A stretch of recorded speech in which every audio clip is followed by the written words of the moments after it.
The Committee on Local Government Finance handled White Pine County first, and I want you to hear what was said at this meeting.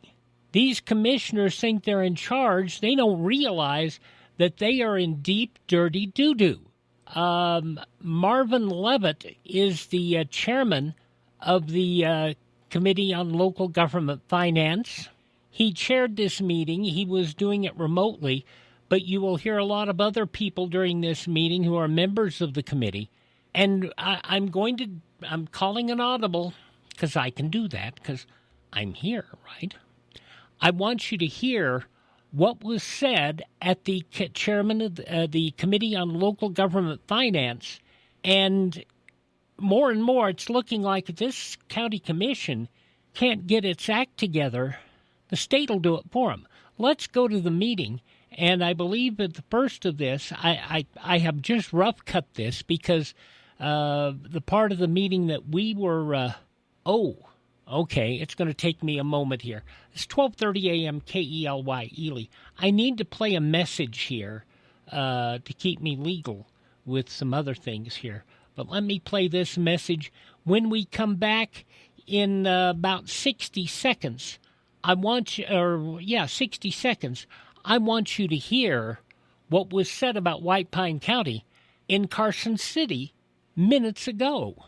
Really appreciate you picking up the bill for lunch. I'm happy to. One of my New Year's resolutions is being better with money. So I've started using Upside, the free app that pays you cash back for buying gas. Wait a minute. Are you saying you actually get paid cash when you buy gas with the Upside app? Yes, I earn cash back just for buying the gas I was already buying. Does that actually add up to anything? I'll make $200 to $300 this year. Wow, that's serious extra cash. I'm downloading the Upside app now. Download the free Upside app now in the App Store or Google Play and start earning cash back on everyday gas purchases. Use promo code EVENT for a 25 cents per gallon bonus on your first tank. That's up to 50 cents per gallon on your next fill up. You can cash out anytime, right to your bank account or a gift card for Amazon and other brands. Just download the free Upside app and use promo code EVENT for a 25 cents per gallon bonus on your first tank. That's code EVENT. Code EVENT.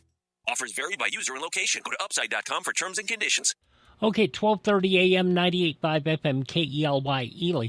Let me, while I'm trying to get some things in the right place here onto a computer that I can actually play everything on, because I'm going to have to actually download. I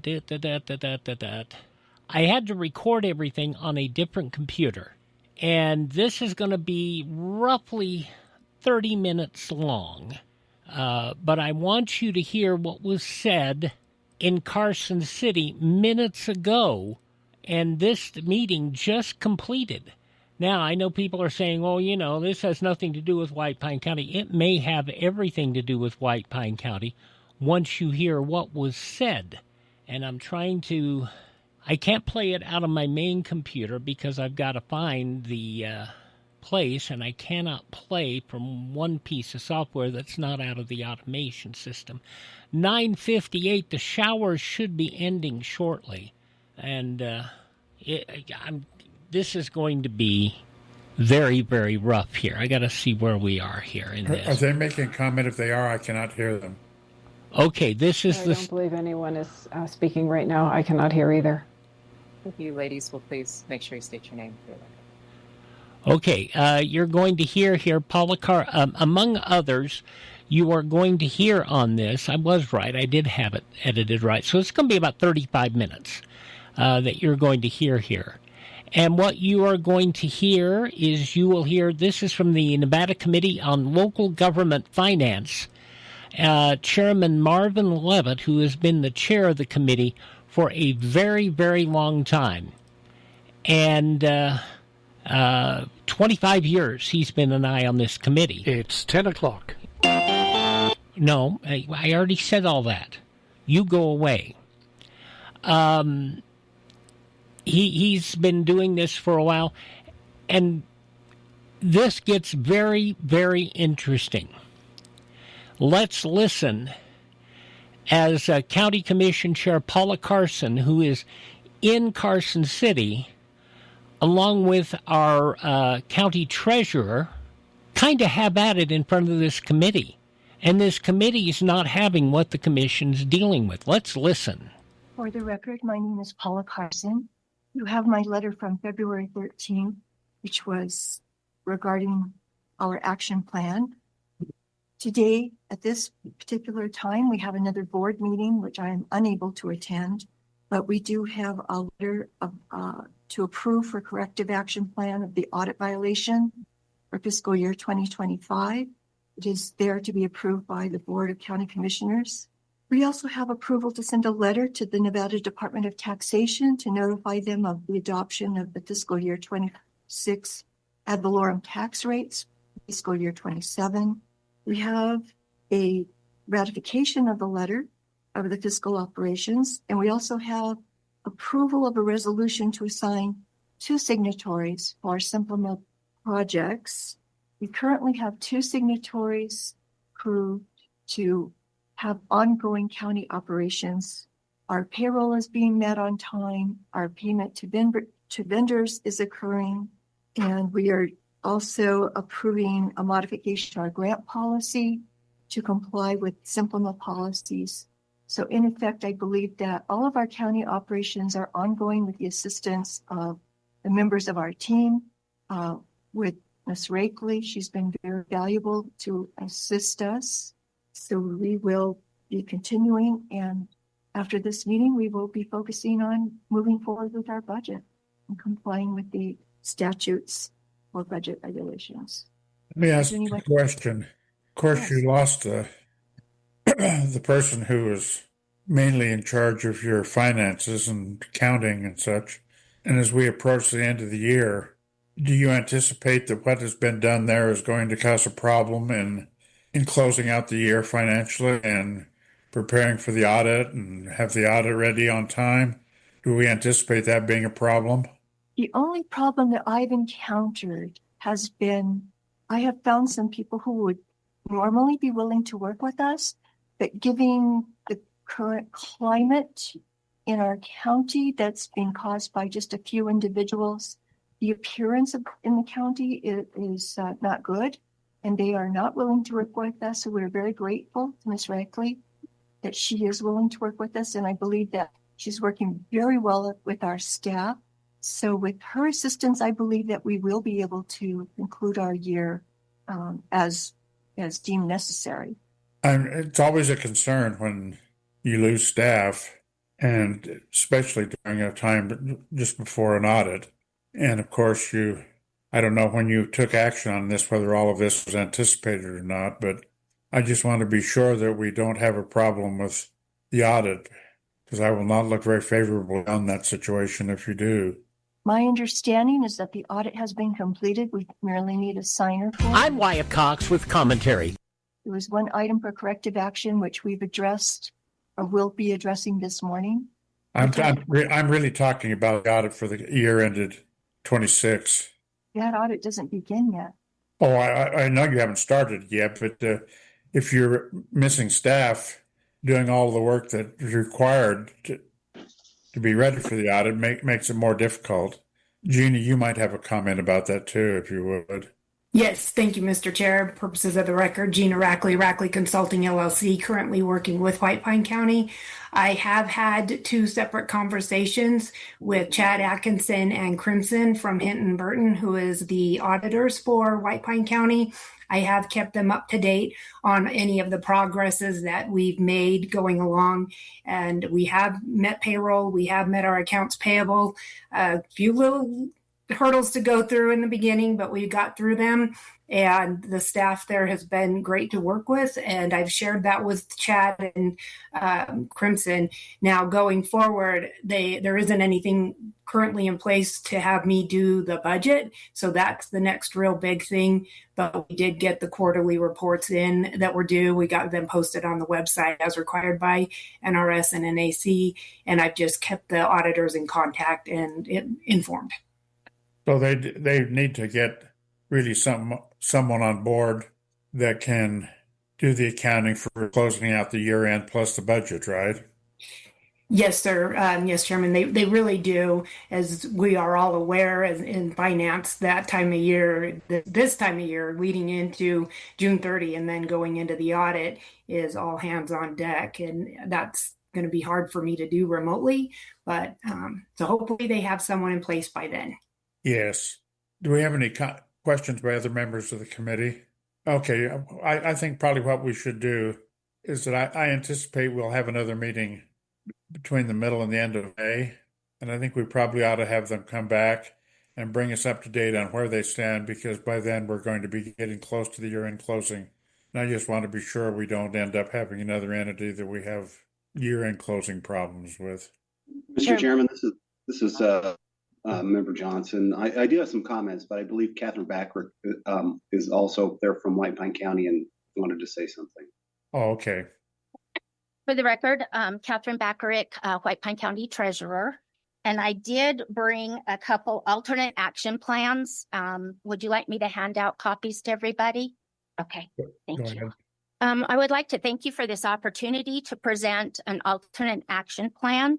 The reason that I have come up with an alternate action plan is because I feel like the letter that you received from Commissioner Carson actually increases our risk under 354685. The reasons being that it piecemeals out all of our financial, grant, and HR duties among existing employees. This creates a position where one hand does not know what the other hand is doing. It also causes huge operational risk because of that. Employees are being asked to take on tasks that have historically been full-time jobs in the county and tasks that they do not have familiarity or expertise in. They're also being asked to take these on in addition to the full-time jobs they already have for the county. So I think that creates a huge potential for risk. Additionally, the plan outlines appointing 2 commissioners to review HR, to review applications. I believe that's a huge open meeting violation, which having 2 people make decisions, 2 commissioners make decisions outside of public meeting, as the commission should be acting as a quorum in all matters. I would also like to point out that the 2 signatories that have been appointed to sign our payroll and APs are deputy district attorneys. I believe this crosses a constitutional line of separation of powers and should not be an acceptable option. Because of that, I have outlined 2 alternative action plans. I would like to formally request the Attorney General's office give priority to reviewing the pending open meeting law complaints concerning the Board of County Commissioners in White Pine. If the Attorney General determines that there are violations under Chapter 241, then I would like the actions that are in violation taken by the Board of County Commissioners since January 28th to be declared void. This would empower us to go back to status quo, have somebody experienced in the position who can carry us forward without any further consequence. The Attorney General's office, I also would ask to initiate compliance measures under NRS 241039 and 241035 to uphold statutory penalties for confirmed violations and issue corrective orders ensuring adherence to public meeting laws in the BOCC proceedings. Alternatively, if the Attorney General does not find that there have been any open meeting laws violated, I would say that our best option would be to offer a contract to our former Finance Director, Comptroller Kathy Workman. If you look at her performance record of increasing our ending fund balance by $14 million, of obtaining 2 audits without flaw, of all 3 years she's been in place, receiving the financial awards from GFOA, you can see that she is extremely competent. And she is the only one left in our county who has the internal knowledge, the historical knowledge, and the ability to carry on. The reason she is the only one in our county that has that ability is because our deputy finance director resigned 2 days after the January 28th meeting. And you can see, if you look at her public comment on the next meeting, that she did that because she felt extremely threatened and pressured and afraid, and was asked to do things she did not feel comfortable with. And she has a very powerful statement in that meeting. So there is no, between Kathy leaving and Courtney resigning, Kathy being fired and Courtney resigning, there is no institutional knowledge in White Pine County at this time. Gina has been a huge help, and we appreciate her very much, but she has made it very clear that our certain duties she's not going to take on. And she's made it very clear that this is a temporary solution. She came to help us get through this crisis because APs were not going out. Payroll was threatened. And I would like to point out that when the move was made by the county commissioners, they had no contingency plan for any of this continuing on. And they honestly don't know what they don't know. And the ripple effect of this has been devastating to our county, absolutely devastating. So with that being said, those are my 2 action plan proposals. I know that they're contingent on Kathy being willing to come back if we void that action, or being willing to sign a contract with the county. But she did indicate at the end of her firing that she would be willing to negotiate an exit strategy that did not leave our county in this position. So if she is still willing to do that, I would offer that, a 1-year contract with an exit strategy would be very reasonable. It took us well over a year to find a finance director in her when Elizabeth Francis retired. And Elizabeth spent 6 months working with Kathy to train her so that she would get that institutional knowledge and have the continuity. So those are pretty much my statements. I can answer any questions anyone might have. We have a concern about the work getting done. We are not involved, as you would guess, with who occupies certain positions and such. That's between the commissioners. But we are concerned that something be done so that you do not have a violation of statute where you're not able to close the books and prepare for the audit. Paul, did you have a comment? Yes, Chairman Leavitt, thank you. Appreciate that. To kind of follow up on Catherine's comments, I think the situation that the county's in is somewhat self-inflicted. They had a completely competent professional person that was able to do the job, and I think was not let go because of professional incompetence, but more personal reasons. And this is the second CFO that I'm aware with that had, personally know, Jason Gowdy being one from the Clark County School District. I guess my main concern going forward is what assurance would we have from the county that this type of situation wouldn't be replicated if they do get somebody that's qualified and competent to do this. And as you're aware, in the positions that we hold, sometimes we have to share news that is not popular, or we have to enforce rules and regulations that are also not popular, and that can put us sideways with people personally. So what assurance are we going to have that this is not replicated going forward and we end up with the same situation all over again?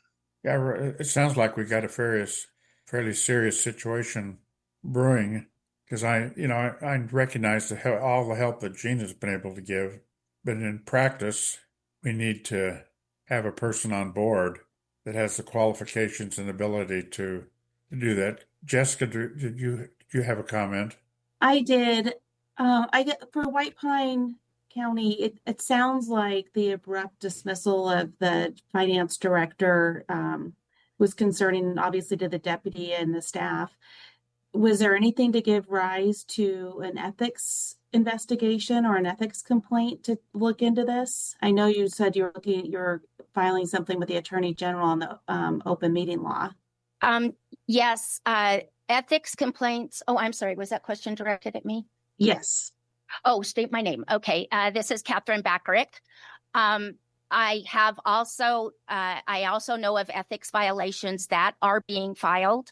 I know that the board has every right to dictate who occupies what positions. However, I don't think that they have the right to apply their actions in a obviously vindictive nature. And that's what I think happened.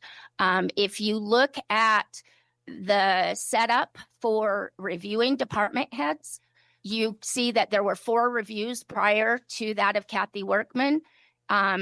When this was proposed by the board and instituted, they said that there would be no action taken on these reviews, either positive or negative. That was not done, only in Kathy's case. There was no offer of closed session, and it was to everybody else. A person who was supposed to be reviewed on January 28th was bumped so that Kathy could be moved up in the review process to the very first meeting that Chairman Carson was in charge of after her appointment as chair. That move up was never explained. And since the time that was complete, the person who was bumped has not been rescheduled. And in 2 board meetings, there have been no further reviews of department heads, which were scheduled. So I think that in that meeting alone, there were several ethic violations just in the fact that things are not being applied uniformly and things like that. I know I've filed a couple other ethics complaints from other meetings. I'm personally filing one for me that I have not submitted yet because I feel like I was misled, coerced, and harassed into adding the 2 signers that I added to my bank account. And I think and I have been prevented from performing my statutory duties, which I feel are huge ethics violations. So I hope that answers your question. Additionally, Chairman, we also have Paul Carson here, who I believe was ready to speak when we had Paul Johnson speak. So she may have some words as well. Okay. Paula Carson, for the record, it is pretty obvious Ms. Bakaric has done everything she can to put obstacles in our way. And I personally have known her for 20 years, and I thought we had a very good working relationship when she was a branch manager at Bank of America. However, it is very obvious that she is one of the people in our community who is putting obstacles in the board's way and preventing us from moving forward. I have spoken to Heather Rensher. She assists with providing job opportunities and placing governmental officials. She was very kind. She spent an hour with me on a Sunday afternoon, and she's a professional who could possibly assist us with finding a new finance director.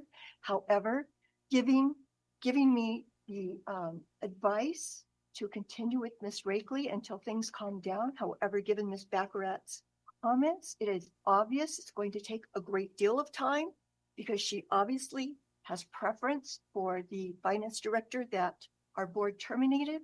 And this finance director caused us to lose. We had to give up over $15 million in grant money because the grants were not properly managed. Last year's budget, we were forced to sign a $74 million budget. We do not have $74 million in revenue. It is closer to 35. A month later, I was called to come back and sign again for $80 million because there was a $6 million error in our budget. And this is only 2 of the major factors. Our director here, our kind treasurer, insists that it was personal. It was not. And I just object to her comments. Thank you. May I be allowed to comment after that comment? Go ahead. Okay. First of all, this has been one of the ongoing problems. These statements have no documentation. I think if you look back at the balanced budget that was submitted to the Department of Taxation last year, you will see that Chair Carson does not understand the budget, and she has been in office for a year and a half. You know that you received a balanced budget from White Pine County. So to say that we had an $80 million budget with $35 million of revenue, I'm sorry, but that is completely inaccurate. The money that she's referring to, the $15 million in grants, again, is an inaccurate statement. Kathy inherited a problem with 3 SNPLMA grant projects. She worked out a method by which we could get from red to green with SNPLMA again, which involved delaying 2 of those 3 grant projects and a way to complete the third. Delaying those projects does not mean that we lost $15 million in grant funding. Again, an inaccurate statement. And this has been a pattern throughout this entire year of the board. I would ask that if she's going to make these statements, that she be asked to provide some backup documentation for them. I think we've probably had enough back and forth. We don't need any more of this. What I'm thinking is that probably what we should do, other committee members can voice their opinion as well. We should probably have an official statement by the county commission, which is agreed upon in one of their meetings, in a letter to us indicating what they plan to do with providing staff that can prepare the budget, that can do the financial reports, and all of those things that are necessary to be ready for the audit. And I think if they do that, then we can review that. Our concern really does not relate to staff. It relates to being able to get the job done. But we want to be able to have an assurance that the job can be done regardless of who does it. I don't know. Other members of the committee might have a comment also, whether they agree with me or whether they would prefer something else. Mr. Chair, that is a good idea, in my opinion. Abby Yacoven, Washoe County. Thank you. Mr. Anyone Chairman, else? again, Yes. Kelly Langley, Supervisor, Local Government Finance. The department did receive a timely budget for the 25-26 budget. We also have received our audit. The audit was clean. There was one violation that we requested a corrective action letter on, and the department has been informed that that's in the process and it's been corrected. So I think Gina can speak to that, Member Rackley, in regard to those items, if she's found anything, if you have further questions on that. Okay, thank you. And it appears that what's happened in the past is very acceptable. And I think what I'm concerned about and what I would like to have in this official statement by the county commission is prospective as to what they plan to do with the budget that's going to be filed. The tentative on April 15th and the final on June 1st, and as well as closing out the year end. Paul, do you have any comment about that? Yeah, Chairman Leavitt, thank you. Appreciate that. Member Johnson, for the record. It sounds like we have a governance issue more than a local government finance issue. The only thing that I don't know if it's appropriate or not is to get some sort of reassurance that this cycle is not going to be repeated, and that future CFO at the county, I guess, isn't dismissed without cause, so that we don't end up in the same situation where another CFO has been terminated. Those are my only thoughts. Okay. Any other comments, members of the committee? Yes, this is Jessica Colvin. If I could add to that. Also, if the commission could address, how they'll ensure that internal controls are adequate and that they're maintained on a daily basis. And I don't know if Ms. Rackley could take a look at that as well to make sure that whatever they do have planned, that they will have appropriate internal controls. I think that's a good idea. I think that should be added to the information that I mentioned, requesting of them. Any other comments about things we might?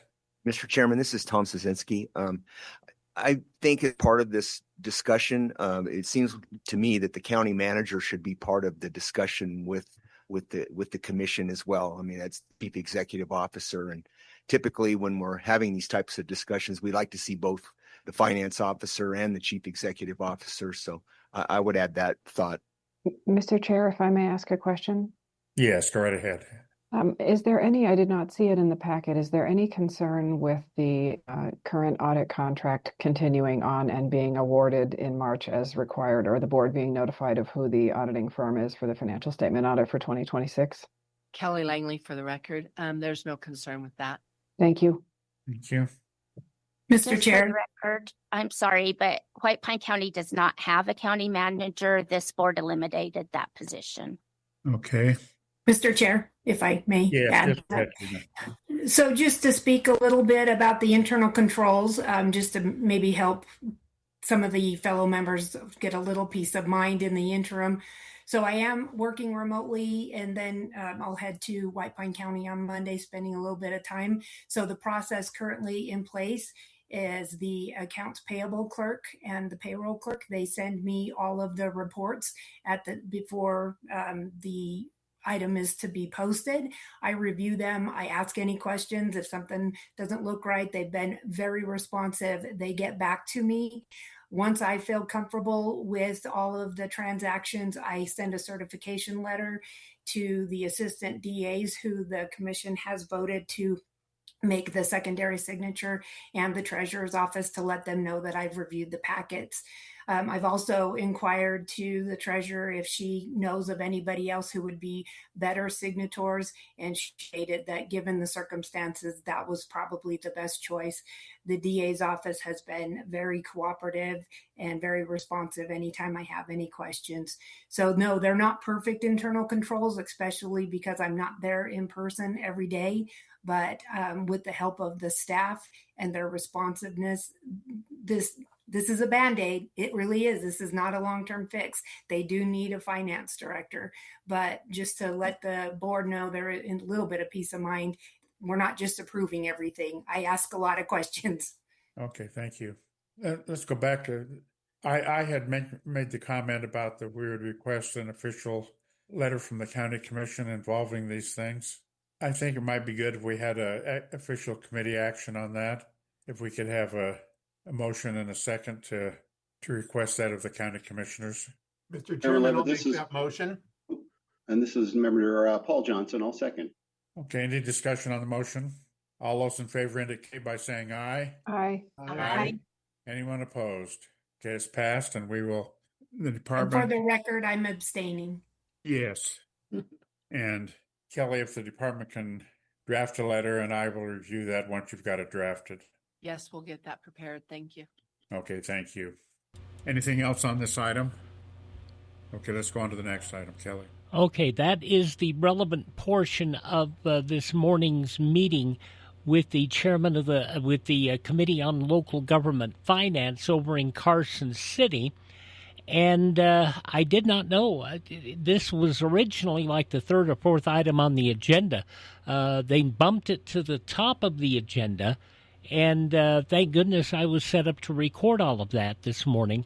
The voice you heard, the primary, Marvin Leavitt, he is the chairman of the Committee on Local Government.